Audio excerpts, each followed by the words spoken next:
Asum asum khalli ngay cha khre do numiti nong ma hau khi bana loi khi đâu re pun si se nong ma hau khi bana loi khi đâu re pun si se Asum asum khalli ngay cha khre do numiti nong ma hau khi bana loi khi đâu re pun si se nong ma hau khi bana loi khi đâu re pun si se Ang mata môi ri ngay shahi matang yam ri ngay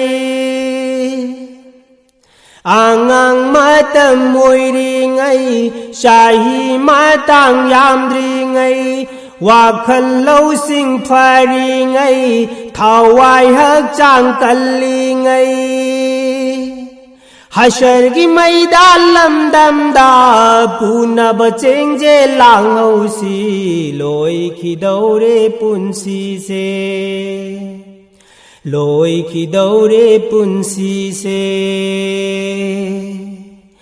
Asum asum khalli ngay sa khre do numiti nong ma hau khi bana loi khi đâu re pun si se nong ma hau khi bana loi khi đâu re pun si se wa ghal yam na khallunu wa ghal yam na taurunu Waghal yam na khallunu waghal yam na taurunu wakhandagi jannatni wakhandagi duzakni wakhandagi jannatni wakhandagi duzakni Khanga da ba amatang khallaga amal tau hau si loi khi đâu re pun si se loi khi đâu re pun si se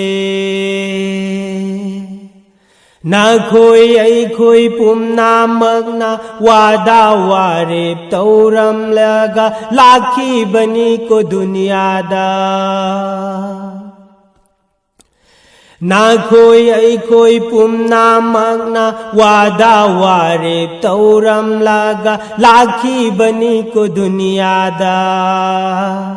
tha ba yad rab wa da ni kau ba yad rab wa re ni kau roi si koi sil nau sing tha ba yad rab wa da ni kau ba yad rab wa re ni Cao rồi si côi xin nào sinh lối khi đâu re pun si se lối khi đâu re pun si se Asum khalli ngay sa khre do numiti nong ma hau khi bana lối khi đâu re pun si se nong ma hau khi bana loi khi đâu re pun si se loi khi đâu re pun si se